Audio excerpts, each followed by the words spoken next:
kick off.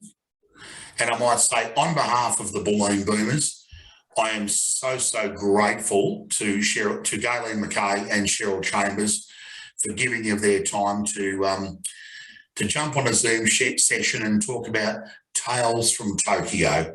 So, Gaylene, I'll kick over to you to start off with. Tell us who you are, your history with the Boomers, and what it was like at the Olympics. Oh, okay, she's.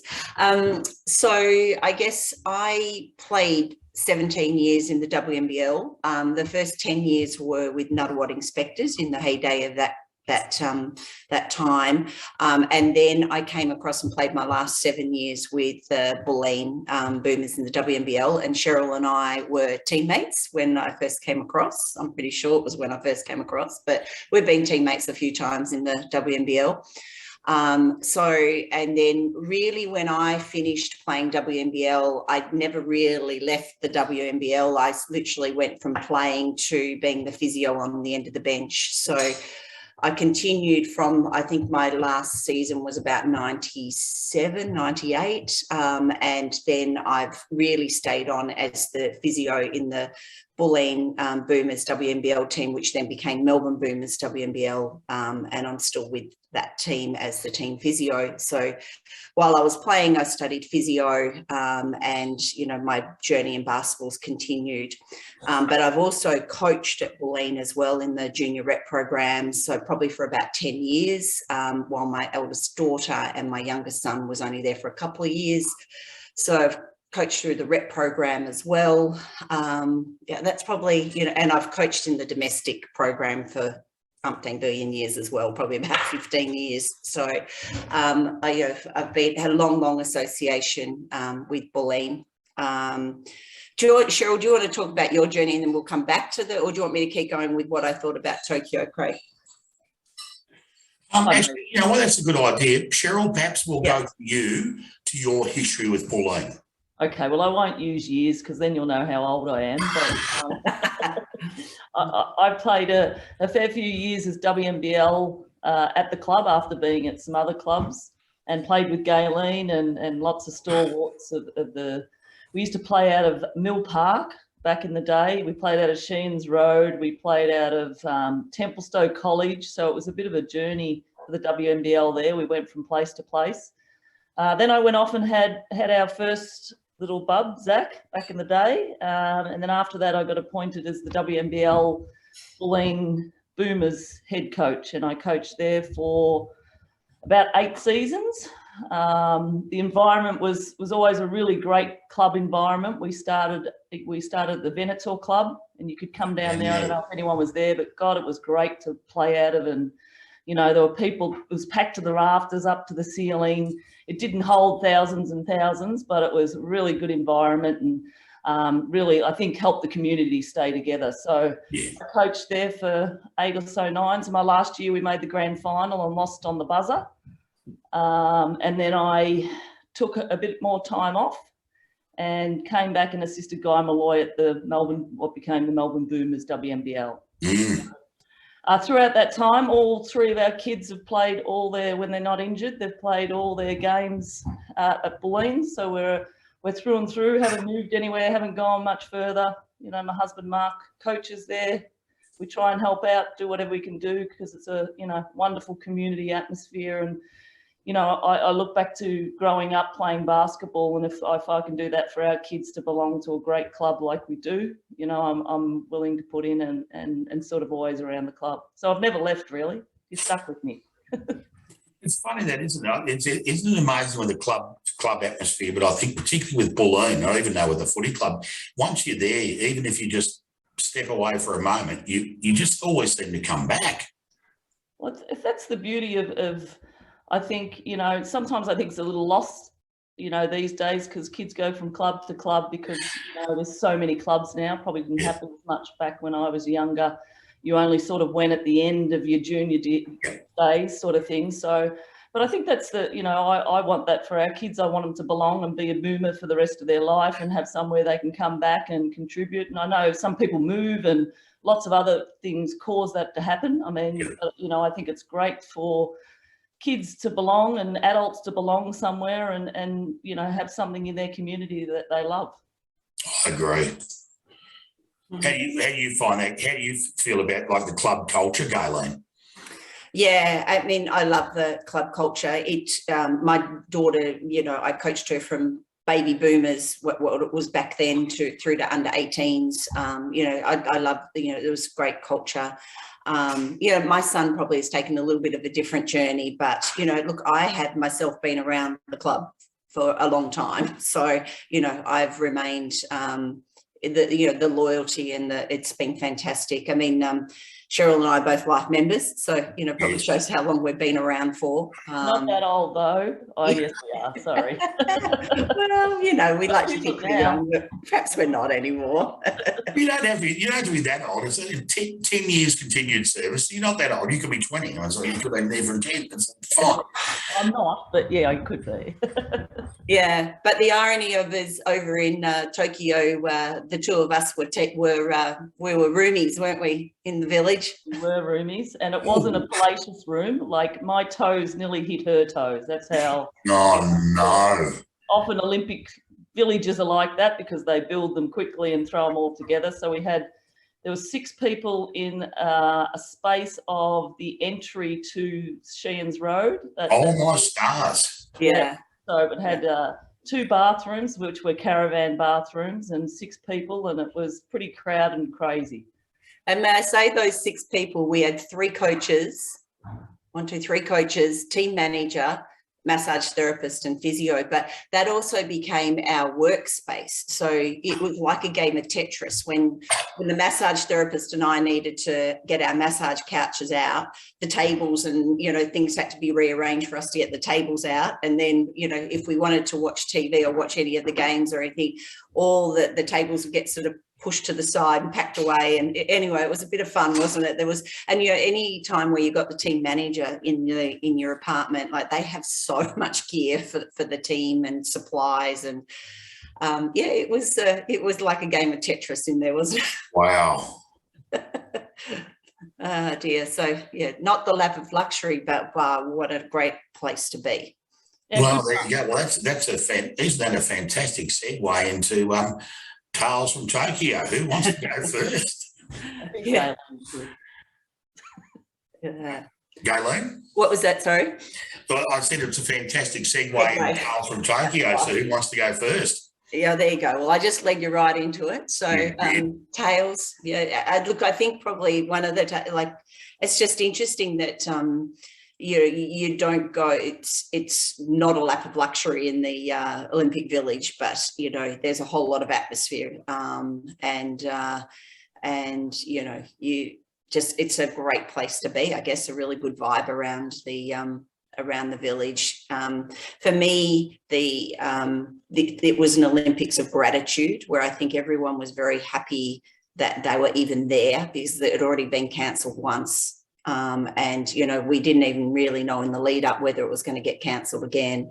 And no family and friends there probably meant that we all had to sort of support each other, you know, the highs and lows together. So, yeah, it was just, for me, that was a really Olympics that'll probably never be the same again. And I'm pleased that I've been part of that history, to be part of that Olympics, as I call it, the Olympics of gratitude, that we were even there.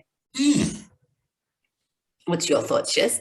It's like the Australian house was absolutely, and if I can get to Olympics, anyone else can get to Olympics. It was just such a buzz. I mean, you would have, the Boomers had their own music box. So everywhere they went, their team manager had a music box and he's blasting out Australian music. So you can hear Men at Work and Hunters and Collectors. So anytime they were going anywhere, you could hear it through the whole place. So you had that, and then you had, every corner you went around, there was a swimmer with a medal around their necks, and you know, McKay she looked like she was going to fall over sometimes. She had so many around her neck. So it was just a really good environment because pretty much we stayed in there. I mean, we spent 8 weeks pretty much living in a bubble from Las Vegas to Tokyo and back to Australia. So it was a pretty intense environment because you couldn't go out and socialise or do anything like that. We pretty much we went to the village we would go to the dining hall to eat, but pretty much everything was done at the Australia House because we knew everyone was following protocols, and I guess it's what we're going to have to live with a little bit down the track. We're going to have to hope that, you know, everyone's vaccinated, everyone's wearing a mask, and everyone's doing the right things. So I think that the real positive, apart from the great community of the Australian athletes and coaches, and I got to meet some really good coaches in other sports where I've been able to ring them up and chat to them about different things already. I just lost my train of thought. What was my train of thought? Don't know. I think my brain's gone to mush. I really do. I don't know if anyone else feels like it. After all these lockdowns, it just feels like my whole brain has gone to mush. So yeah, I just think probably, Shez, just to probably help you glue it a bit, is that there was such cross-pollination between sports and coaches and athlete, because like no one from the Australian team had family or friends there. So if someone won a medal, they weren't usually, I guess the usual practice would be they'd go off with their family and friends, and it might be 6 or 8 hours later that they'd be coming back to the village for us to all celebrate. But you pretty much knew they were going on a bus to the venue and a bus back. So you kind of knew when they were coming back, and everyone was waiting and cheering. And so we shared the highs and lows, just not within our own sport. It was across everything, wasn't it? I guess we got to know the atmosphere in that building was pretty amazing. And yeah, that probably glues it together a bit for you, Shez. But I think, you know, it was just a different environment to normal. I remember the game where we beat Puerto Rico by 24, 25 points that should be etched in there forever.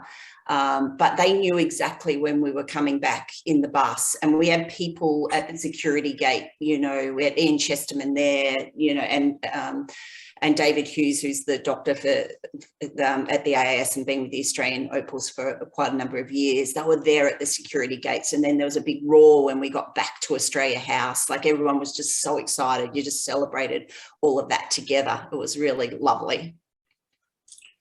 That's beautiful. Hey, guys, Stewie Dorrington wants to know, how were the box beds? Oh my God.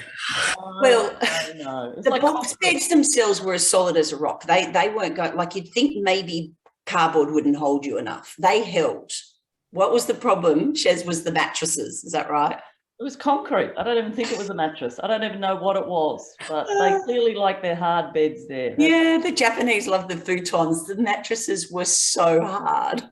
It was so hard. I think there are a few players that tried to put their mattresses on the floor to try and sleep on them, and yeah, it was not comfortable. But yeah. Oh, wow. But I don't think it was the problem of the cardboard bed. It was actually the I guess the style of the Japanese mattress. It was just like a rock. And apparently you could rearrange it. It had this complex thing where you could take one section out and move it to, you know, rearrange the 3 sections to make it softer and flip them and do those. Well, it made no difference at all. It went from super hard to still very hard. Yeah.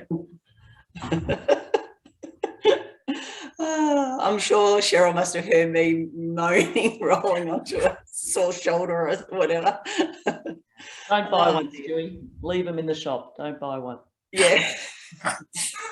Hey, guys, what was it like trying to keep the obviously, the girls and obviously Boomers as well, but we're just talking about the Opals at the moment. Obviously, I mean, these girls aren't silly. They're not babies. They know what competition's all about. What was it like? Just, you know, I mean, obviously conditions were very limited as far as spectators go, and we can talk about the rules and regulations, COVID, whatever later, but not really basically having a crowd. Did you guys, you know, have to really, were you involved in any, you know, motivational techniques, or were they just natural born self-motivators and got on with the job? What was that like?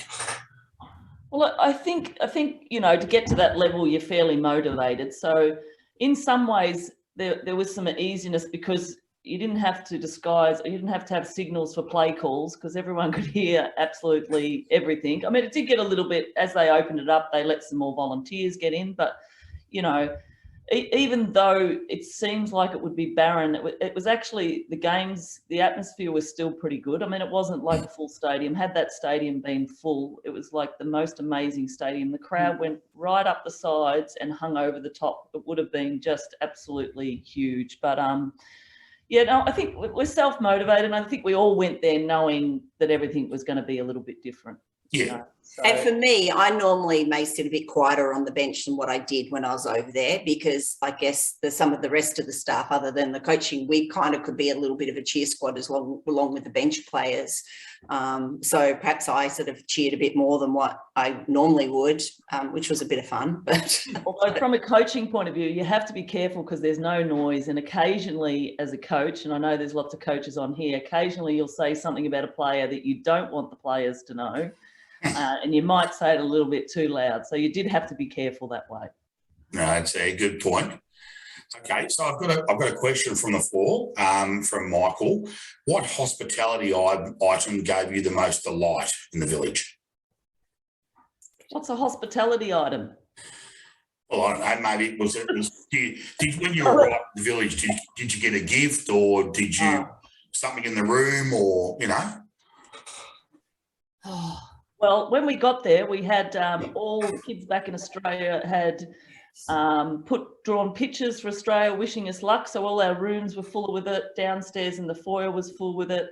They had paintings and Aboriginal artworks throughout it. Oh, wow. So it was really nicely done. And often people would sit and talk about the different areas and different places people came from. So that was quite nice. Blow up kangaroos. Little koalas that clip on you. So there was a heap of, what did you call it? Hospitality. Yeah. Australiana stuff, wasn't it? Yeah, but the other thing too, Cheryl, yeah. there was a whole box of Australian flags that were floating around, and Cheryl did a fabulous job of decorating our room, our apartment, with Australian flags that looked fabulous. Which I'm probably in trouble for now because I stuck them up with sticky tape and it ripped the whole walls off when we pulled them off. So yeah, because even these apartments, you could see when the Olympics finished, they're going to shell them out. So the walls were quite temporary, like they were almost raw plasterboard. They weren't even finished plaster. So you imagine sort of putting sticky tape onto that raw plaster. Yeah, we saw some alleged, not from basketball, we saw some alleged damage reports come through with some of the athletes had left. And I'm looking at the walls thinking, oh yeah, really? I mean, you can just touch them, your hand to go through. So I mean, really. Yeah. Here we go. So just before I go to you, Pete, Stu's come back. Can the ladies share some thoughts about the bubble in Las Vegas and the highs and knocking off the US in the prelim games? Okay. Yeah. You go, Chef. Sorry, I want to cut you Yes. off. Well, highs, it was a roller coaster. I mean, everyone knows we had Liz, and whatever happened there was certainly a roller coaster. That probably got it. I kind of put the analogy to in the AFL, every time a coach gets sacked, that team wins the next week. And so I think we were maybe in a little bit of that bubble because the day before the whole Liz thing had happened, and the next day we played USA. So we were certainly way up for it. They may not have been up for it, but then I think it was really hard for us after that to bounce and find who we were pretty quickly because we didn't have. We had another kind of practice game, but we didn't have anything else leading in. So it's probably, I wouldn't have even had a team, I don't think, at BJBL that would have had such little preparation as a whole group. So there were lots of emotions. It was a really emotional time in Las Vegas, I guess, because of, you know, those factors and trying to scramble as quick as we could to get back together. So, you know, and we're all a bit nervous when we got to Las Vegas. I thought for sure people were going to get COVID. I thought, you know, so there was a anxiety of how that's going to work because the cases had gone up. But, you know, we all stayed pretty safe. And, you know, I guess it was the start of us having to get a thing stuck up our nose every day. So that was a bit of a learning thing. Oh, wow. Every morning to go and get your jab up your nose. So for anybody that's had a COVID test, it's an experience. Yeah, we had them daily. Yeah, wow. So the other thing about, I think, the bubble in Vegas is that typically if you've been to Vegas, like a lot of the hotels and stuff, they don't even have windows. They don't have, because they try and have day and night being all the same. So it was kind of a weird bubble to be in because there really wasn't ventilation. And that was a concern for me before we went over, because I knew sort of the prevention of sort of COVID transmission was going to be better if we had ventilation. So there was lots of nervousness about going to Vegas. So that bubble was a really weird bubble too, because, at least in Tokyo, we could walk outside of the building. We could walk around within the village. We mainly stayed in the Australia House, but we could at least get daylight in. We had a balcony. None of that we had in Vegas. So it was really an artificial world where a lot went on. Well, that could be said pretty much about any time in Vegas, really. It's a very artificial. Pete, I think you had a question. Yeah, firstly, just wanted to let you both know how proud we are as a club for not only all the things that you've done for us during your time at the club, but all the amazing things that you do outside the club as well with your WNBL programs and so forth. But the Olympics is one of the pinnacles, I guess, for everyone. What's this really special memory for each of you of this particular Olympics that's probably going to stay with you forever? Well, from a basketball point of view, I guess beating the US, because we haven't beaten the US, and that was their full time. So that was even though we're in a weird situation, was something that I think that we'll be proud of and hang on to for a long time. And getting to the top 8 is actually really tough. I mean, a lot of the teams, we lost that crossover to America, but a lot of really good teams lost. So to beat Puerto Rico, it's actually really tough to beat someone by a margin. It's much easier just to have to win so many games. So I think that was a pretty special moment for me. Yeah, I think that Puerto Rico game, when it just really probably pulled the depth and character of the girls to pull that together and just rise above the adversity of what had happened. And I think that's kind of what the Opals like to stand for, is being resilient and rising above adversity. And I think it was a real time to show that although a lot of things hadn't gone right for us, that there was still so much character there in the team that I was really proud of. Yeah. And I'd be sorry just to get in. Another thing, not so much Opals, but because our apartment was crazy, and so I would get out and scout and go downstairs to the analytic room, and often Patty Mills and Joey would come down and sit and have a bit of a banter, and to be able to get to know, I already knew them, but to get to know those two guys and how they were leading the Boomers and all that was going on, that was pretty special. And Gorge would come in with his weird sense of humour and come in every morning and have something creative that I probably can't say on this forum, but he'd be quite entertaining most mornings. So having that sort of different bubble to the side was really enjoyable. That's actually really good to know. And I think you alluded to it earlier, so that's good to know that you Gorge, are coming with some tales from Tokyo, which we won't tell. But so there was that real camaraderie and community around the entire Australian team and all sports. Yeah, absolutely. They did a really, really good job. There was some people were more nervous about, and they were there in different forms. So they had it downstairs. They had a pantry where you could go and it was just the Australian people. You could go and feed yourself and cook yourself a little bit of that. They had the analytic rooms where you could get all your taping and stuff like that. They'd Coffee set outdoors. They'd set up huge TVs with deck chairs, and then the best bit was the coffee machine out the front, which sometimes would take you 40 minutes to get through the queue because there's 1,000 people wanting a coffee. But yeah, the environment itself was really, really nice. Yeah, I agree. I think the Australian Olympic Committee, they really had some in-depth thought processes of how they could keep the Australians happy in Australia House, that we really didn't feel like we needed to leave Australia House too much. And they did a great job at it. They really, really should be, you know, applauded for the work that they did. And I think Ian Chesterman and his team would have been exhausted by the end. Actually, good segue into talking about coffee machines. Mike asks, what was your go-to meal in the Olympic Village? Cheryl? Oh, well, I can't remember it so long ago. What was my go-to meal? There were so many things to choose from. So it's really... Well, maybe talk about the size of the dining hall sheds, Georgia.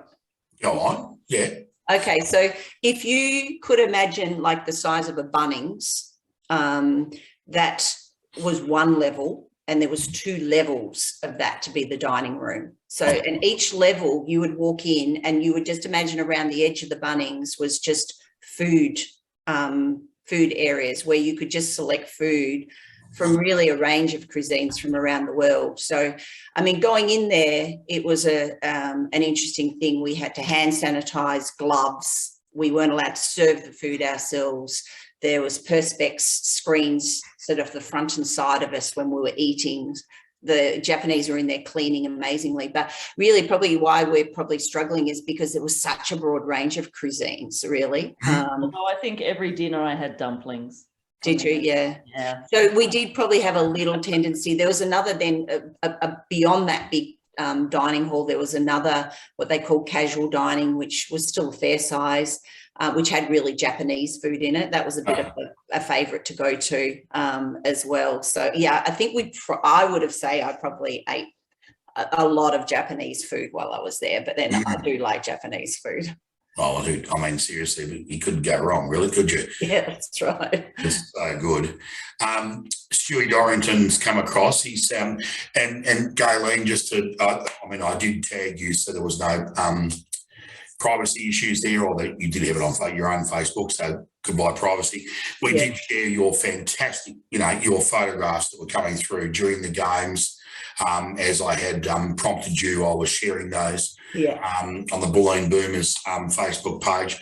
Stuart Dorrington said he loved the picture, particularly of Cheryl and Paddy Mills, that made it back here, that said, "We are family now." Tell us about Paddy. Oh, look, he's what you see. Yeah. He honestly, you know, I can't tell you anything more. He's just a really good soul of the earth, community man who's really proud about where he comes from, and he's really proud to wear the green and the gold. So you know that as soon as you meet him, and I hadn't seen him for a little while, and he said those words to me straight away. How good is that? Yeah, asked me how the family was, and then we, you know, he's straight into it. So he's pretty much what you see. He's really inspirational. You can see that.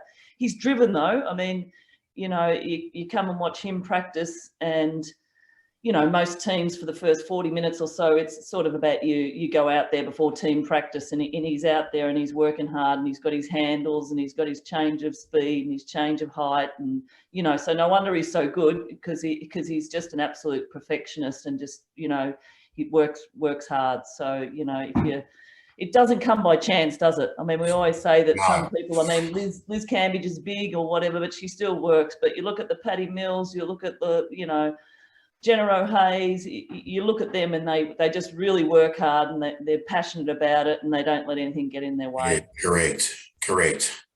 And I was just thinking, Gaylene, you'd know as well. I mean, because we stole mostly from your Facebook page, but you know, mate, I think that I think the testament at the end of that was when the guys had finished their campaign and medalled. Just his post-match was just, I mean, if anybody could watch that and not burst into tears, they've obviously got no heart. So you'd agree with Cheryl. That's just the man he is. Yeah, he's humble, hardworking, you know, just a good bloke. So, and really wanted to make sure that culture in that Boomers team was really good. I really liked the story, and I don't know if you heard this story, Cheryl, I'm sure you did, but they really wanted Matisse Thybulle to play with Australia.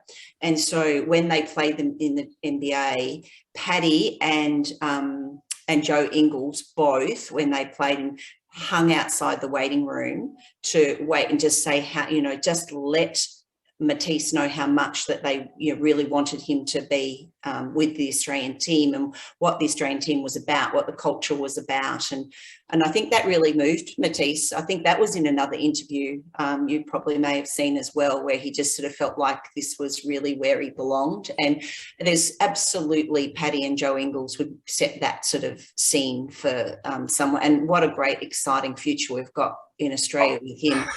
Oh my goodness, what an athlete. I just think you've got to look at the culture of the guys on the on the dais, on the court. Not one Australian player was had headphones on or was looking on their mobile phones. I think that's a lot to be said. So just great culture in the team.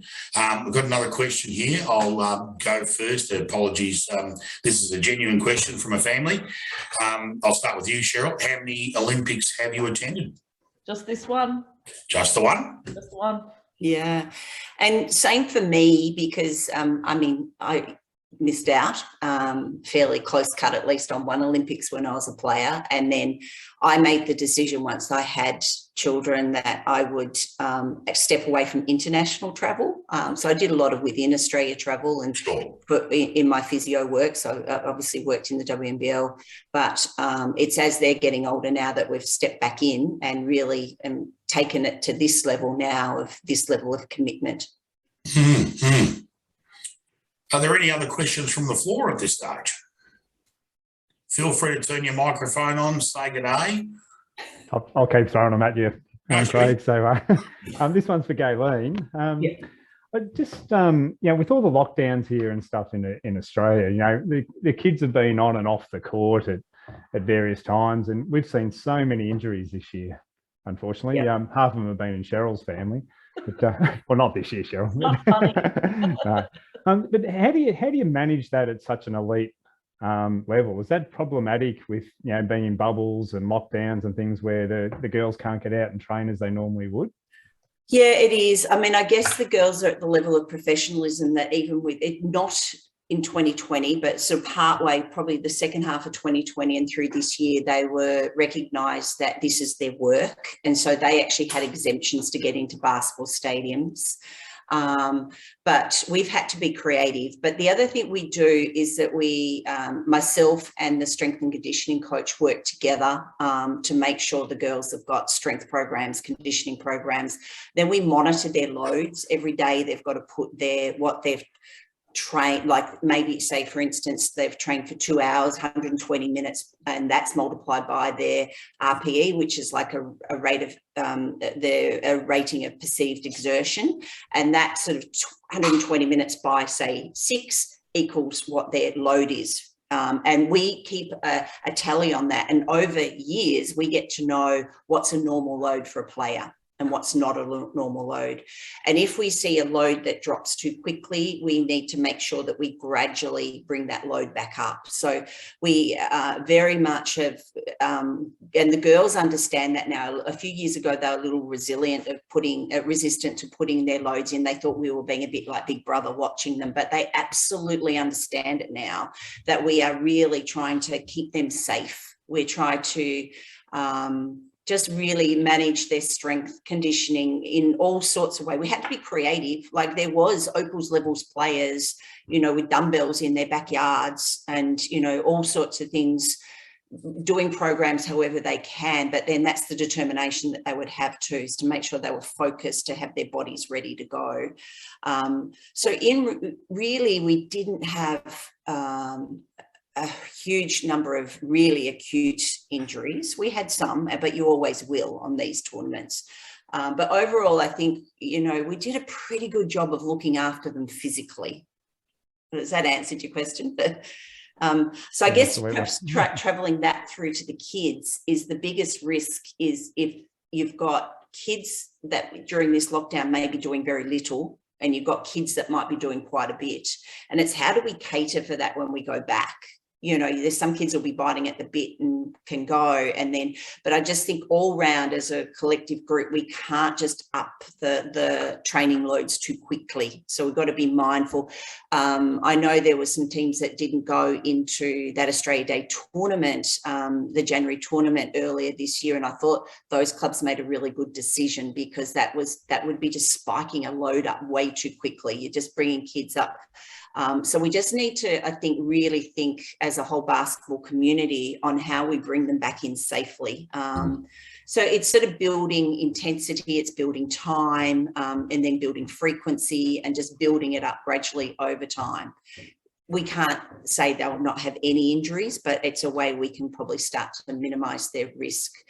I did a lecture for a calisthenics community, and I actually had taught the coaches to do just some very basic physical tests, like, you know, single leg squats, and they had to do calf raises and bits and pieces just to know. So as they came in, these coaches actually got an understanding of where the physical capacity of these kids were that they were going to be coaching. So, you know, if we were returning injured workers to work, we'd look at their physical capacity to go back to doing that. We almost have to think that way too. What is the physical capacity of each one of these kids to come back in and train and play? I mean, they're going to be busting at the seams to do it, so they're going to come in with absolute enthusiasm, but we just need to be careful, I guess, as coaches, which I think there's a few here, on how we do that. Thank you. I've got a couple of others, Craig, but I'll come back to me if you haven't got others. That's right, mate. I will come back to you. I'll just go to one from Joe. Guys,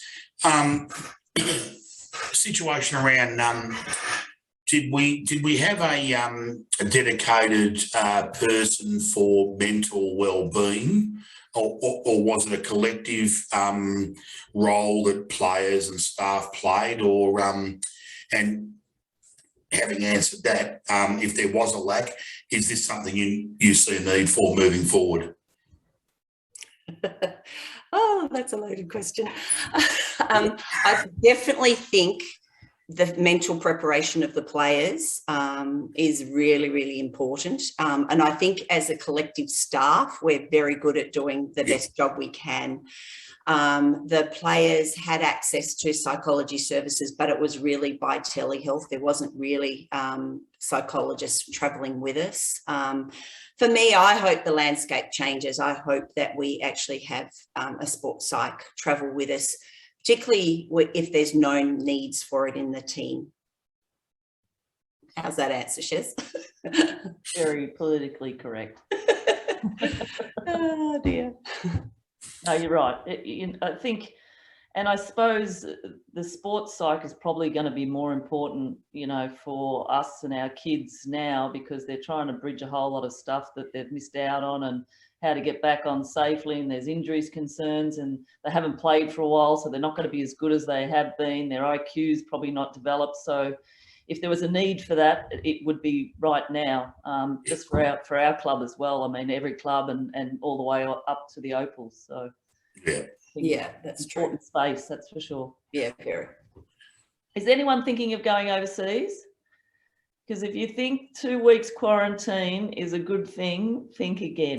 If I don't ever have to quarantine in a hotel for 2 weeks again, I don't want to do it. So hopefully we can go overseas without doing that. That was really, Mind really you, I think we actually had, for hotel quarantine, we had not a bad setup. We had a balcony, we had a sea view.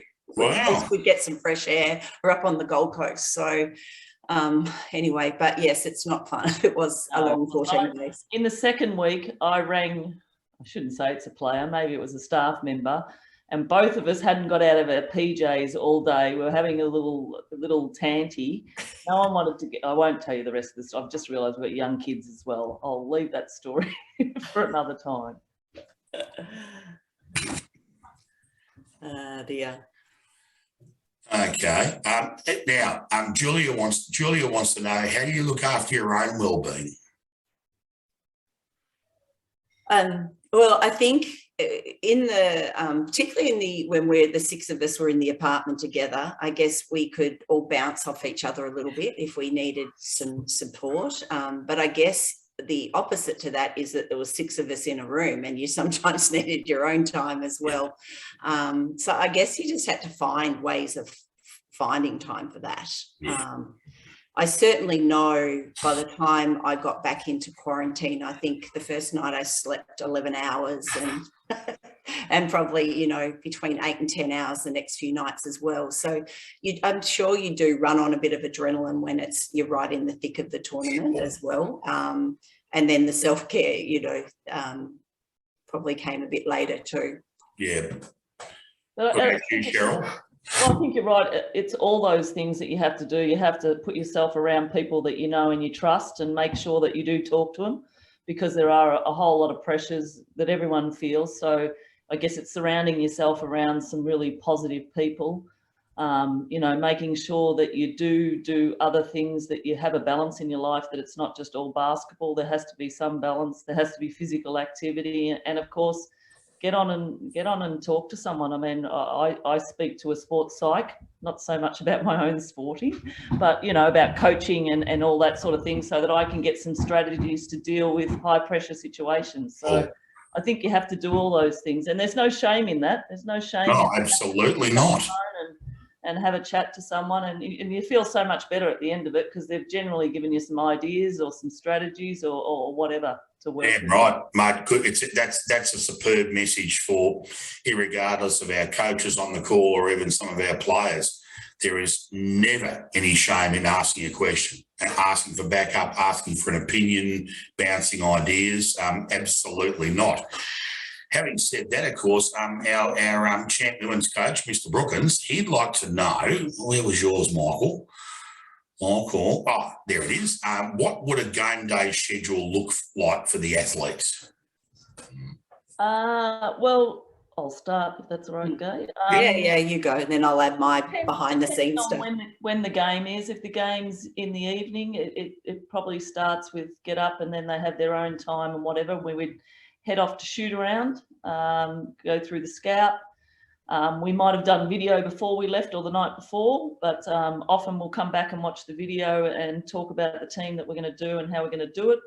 And then the players would sort of go off and be in, you know, Gaylene's hands and get their medical stuff done and get a good feed.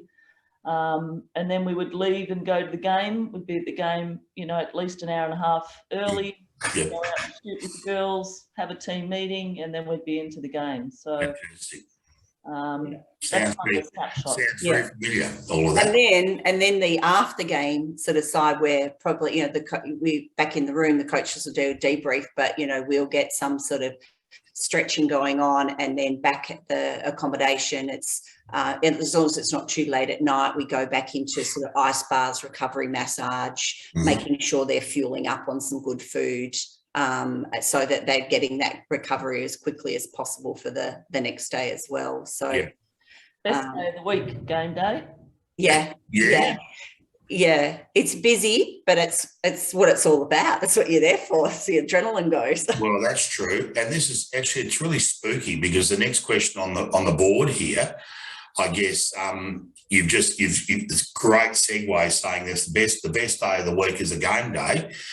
Pete asks, what did a normal day look like in the village?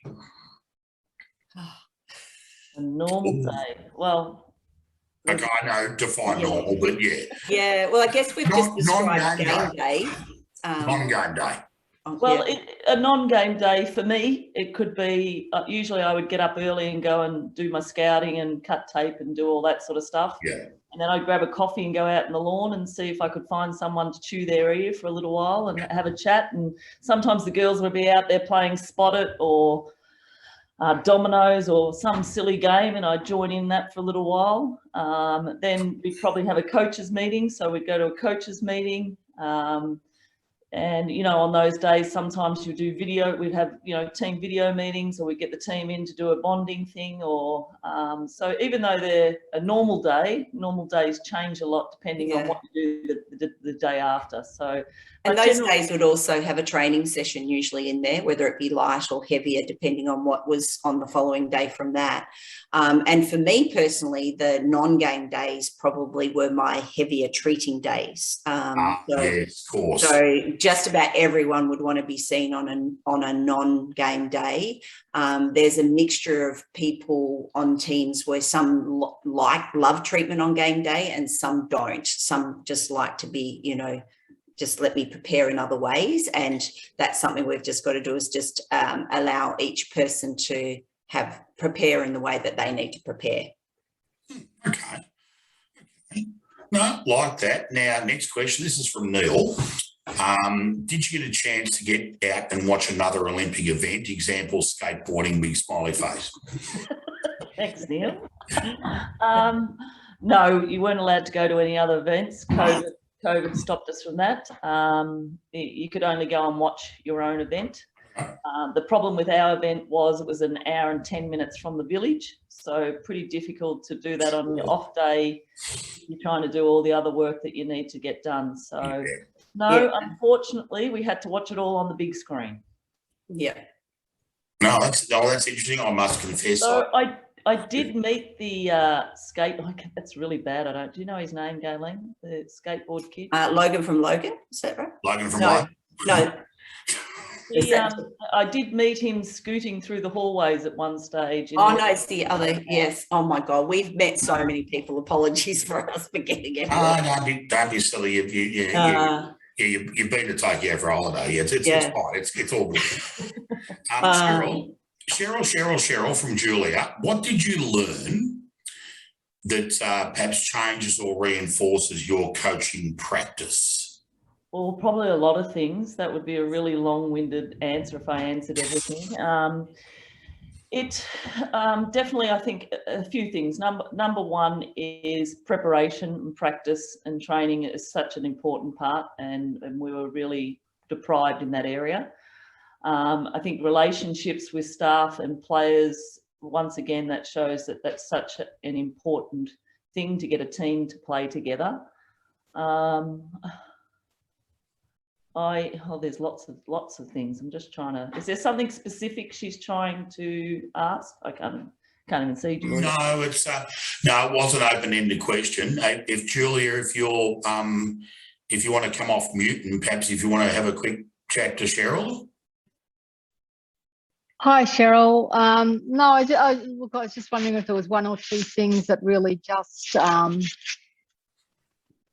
that really got your attention over there, that you thought, oh, I really am going to integrate that into how I work.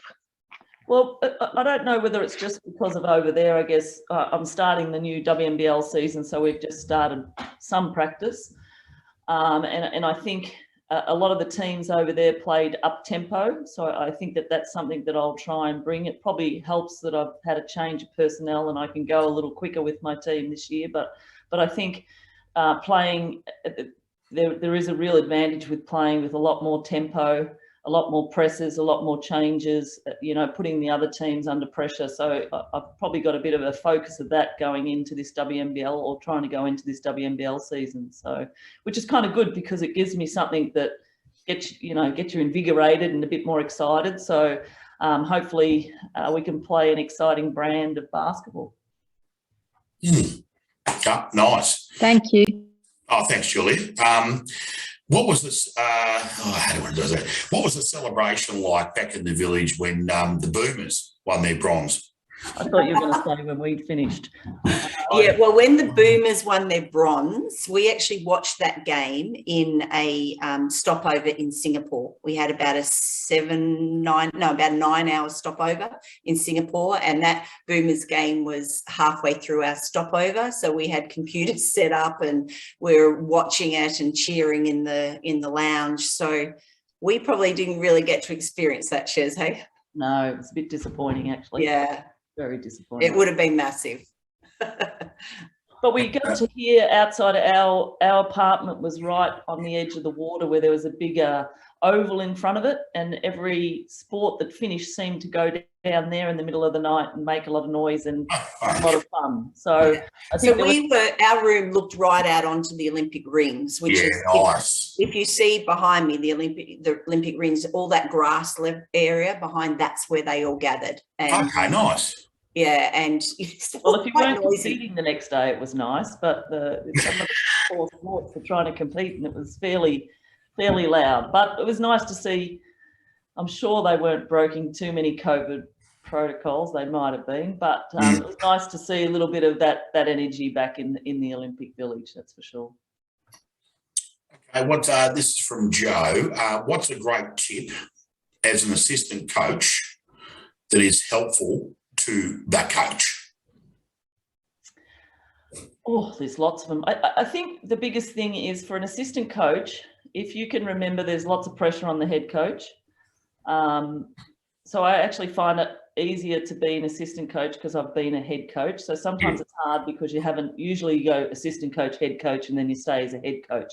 Sure. But I was able to come back as an assistant. So I think the biggest thing that you can do for your coach is to let them know that you respect them, you trust them, but you're going to have your opinion. You certainly won't have it in a decisive, there's the word. You're going to do it in the right manner. You're not going to do it in front of the players. But I think the biggest thing for a coach, because we've all coached, and sometimes it is hard and there's lots of pressure on you and lots of decisions. So if you can have an assistant coach that's going to help you and know that you're going to have your back, I think that's the biggest thing you can have. Of course, if you can bring a skill set on top of that, that's even better. No, that's a good point. And it really is about communication and trust, isn't it? Yeah, it is. It is. I mean, head coaching is hard work. It's not, everyone thinks it's great and it's glamorous, and it is. I love it. Don't get me wrong. I'm really lucky that I get to coach for a living, but there's a lot of pressure. So if you can have a good assistant coach that you can trust and is going to have your back, that means more than their ability to, it's great if they could teach shooting or help you with defenses or whatever it is. But I think the first step is you really got to make sure that you can support them as a person. Correct. Ella would like to know, how did the girls pick themselves up from, a loss? I think a couple of ways. Number one, you've got to feel the loss first. I mean, you can't just shake it. If you shake it, you haven't learned from it. So I guess, correct. I think we played against, our first game, we were within a point at 3/4 time. So we were so close, to a really good team, to a team that actually ended up losing one of the quarterfinals. So probably ended in the same spot of us, but a really talented team. So I think, how did they pick themselves up? You got to trust the process, change a few things, and then, go again. And I think you've got to say that the girls are at that level of professionalism too, where they're very driven. So they'll feel that loss so badly, but they know that they've got to get up for the next game. So, and each of them will have developed their own strategies of how they turn themselves back around as well. So, and probably on the treatment couch, I see various people that want to talk, people that don't want to talk, people, and you just got to go with the flow, help them sort of get where they want to. But, really everyone that was away is professional, and it's about business and getting up for that next game. This is not a direct personal question around who, but when no, it's not being smart. But Hole would like to know when Liz decided, what, I'm not going. What was the change in the game style that you had to implement to make up for that? Yeah, look, you got to. All of a sudden we had to, because Liz plays slow and we play big. So all of a sudden we had to try and play a bit quicker, but pretty impossible without any training time. Sure. So we knew our backs were against the wall, even though we thought, we felt pretty confident that we could get it going. But, we tried to change our game style, tried to, slow teams down a little bit with some pressing and that sort of thing. But yeah, it was certainly not the ideal time to lose a player like Liz. I mean, if you lose a different player, it doesn't change your whole style, but Liz changed our whole style and how we wanted to play, and it really affected scoring and rebounding. So it was difficult, but we tried to do it as best we could, and just didn't play well enough at the right time. No, and just to say, that question was from a junior champ player. So obviously they're looking, they're looking, thinking about things, which is a great question, which is really good actually. Now, what's the crowd? I've missed one here. I know we're just mindful of time as well. That's a nice one. Was there a player in the squad that was a real pleasant surprise, or someone that you just went, bang, they stepped up? Do you want to go first, Gay? Or well, no, you as the coach should probably answer that one. I mean, I've got an opinion, but you answer that one. I don't know, because I'm one of those coaches that has. Well, I like to think I have really good confidence in all my players, regardless. I don't know. I don't know. I mean, the other double whammy was we had, Steph Talbot, who was pretty much injured the whole camp, and we didn't have her as well. So, I don't think it was a surprise, but I thought Jenna O'Hay came in and played a really good role at both ends of the floor, even though she's not quick as a cat. I thought Tessa Lavey, to get her speed in there, helped us certainly at many a times. I mean, the one, Ezzy was always going to be on a stage and she'll get bigger and bigger. So, and she's such a delight to have around because there's no ego. No, Ezzy, I remember calling games with Ezzy at just so you play at Coburg. She's always been like that. Yeah, she's just, and you see her story. I mean, she's a girl whose family's come from another country. They've been refugees, and they've been through some really tough things. To think that she's such a good quality person and player, it just shows you, doesn't it? You can deal with whatever life gives you. You just got to find a way to deal with it, don't you? No, it was just amazing to see her on the TV. I thought, oh wow, just what a transition story that is. I mean, it's just incredible. What about you, Gaylene? Well, yeah, probably Ezzy was going to be sort of high on my list,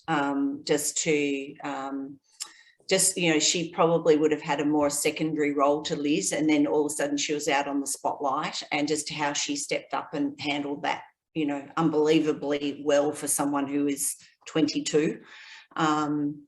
She's still so young with so many years ahead of her. I think that was fabulous. I would agree exactly what Cheryl said. And I think in amongst it all too, I love the enthusiasm of your Tess Madgen as well, who just, would go in and give her 110% when she could, but if not, she'd be on the bench and just watching how she would try and lift even from the bench with no crowd, just what, her role. I mean, they all had their roles, I guess. Yeah, but I agree with the ones that Cheryl said as well. I mean, they all did what they could in amongst what went on, I think. Yeah, isn't it amazing what a difference that can make, and particularly with our juniors on the call, just those bench coaches, if you like, that just push the message. They just get really rowdy and get behind the squad, and that can lift a team in really amazing situations, can't they? They can, and they're often the glue. I mean, we always, and parents always want their kids to score more or whatever. But when you look back, you need those people to score. But the really good teams have some real good quality people that are happy to play a role. And that role's just as important. In any time I've won a championship with the team, it's we've had good players, but the role players are really who's got us over the line. I like that, the role players. So for our juniors on the call, you've heard it from Cheryl. They're the team on the court, but it's the role players that also count. So I mean, that's a very important message. I think finally we've got, what was the energy level in the last quarter? Well, this is a good one from Neil. What was the energy level in the last quarter against Puerto Rico? I've got the flag there. I like that. Knowing that we had to win with a huge margin, what was the message from the coaches? Well, our game plan was in the first quarter, was just establish a presence, because the other two teams in the pool. By halftime, it was still pretty level once those games go on. And so it was certainly, yeah, we have to play well. We're going to have to press. We're going to have to value every single position and not give it back to them. But it was just to make sure that we're okay in the first half, because pressure's a crazy thing and we didn't want to fall to the pressure. And then after halftime, you know, we knew we had to find a way to value the ball every single time. The hardest thing for me was because as you get older, you don't add and subtract. Well, I don't that often. I couldn't work the margin out the whole time, so I had to keep yelling. I was yelling at Gaylene and the doc. How many points? Yeah, we were keeping the margin for them. So, yeah, no, it was good fun. I mean, it was one of those, you know, really good, memorable games, and we've all had them. But you know, to do it in that manner, it's just a shame that because this year the next round, instead of normally, you know, who your crossover was, but this was the first year at the Olympics, instead of crossovers, they pulled a ball out of a hat, and we were just not lucky enough to have got the USA. So had it fallen the other way, and I think we'd got Spain, I reckon we'd be in a complete different. Yeah, we would have ended up in top 4, I reckon. Look, ladies, but before we close, I might just ask if our GM, Peter Unwin, if you'd like to say anything.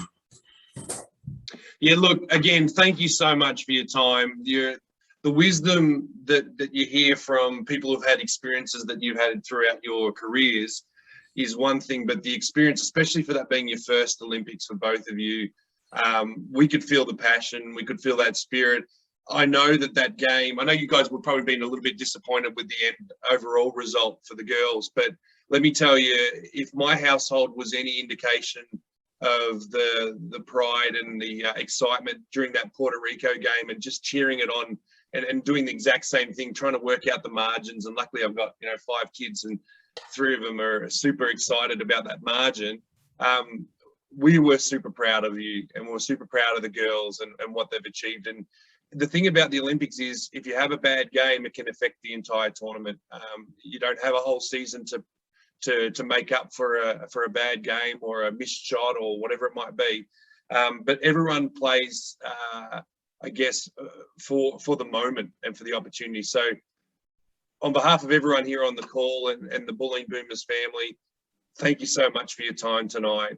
We appreciate it, and we appreciate listening to you and feeling of the Olympic spirit. And I think every single one of us is pretty envious of the experience and the opportunity you had, despite the I guess the impact that COVID might have had over there. It's still, as you said, it's that gratitude game, the opportunity to actually be there. So thank you very much. Thanks, Pete. Personally, I've got to say, it was a quick throwaway idea. I don't know what happened. I just decided, Gaylene and I just had a quick chat via Facebook, and it all happened, and she jumped on board and grabbed Cheryl. And it's not like the TV sports fans. This is non-paid, dedicated, just genuine family banter. We're so grateful to you, Gaylene and Cheryl, to give up an hour of your time today, mate. I'm stoked. I'm so stoked, and I'm just looking. I can see only one screen at the moment, but I'm looking at Holly Griffiths, who's a member of our junior champ, but also our youth league women's squad. I'm looking at the girls in the Fist family there. They're waving there. I'm looking at just the Russo family. This is just fantastic, guys. I'm absolutely stoked. I really appreciate your time. Bit of tales from Tokyo and a bit of history about the Boomers. Enjoy the rest of your week. Stay safe. And we are just going to follow your exploits now in the WNBL. Get on board the Flyers. Just get on board. No, Melbourne Boomers. Let's get our guys back on the court. Look at Sally Steele there from our junior champ, Uncle Michael from the champ women. Look at you, Holly Griffiths. You're always smiling. Guys, thank you. Stay safe, be well. And as Pete said, on behalf of the Boomers, Gaylene, Cheryl, thank you so much. Our pleasure. Our pleasure. Let's all get on the back basketball court soon. Absolutely. Yeah. Cheers, team. Thanks, Gaylene. Thanks, Cheryl. Yeah. Thank you. Bye. Thanks, Craig. Stay safe, sports fans. Thanks, Craig. Bye.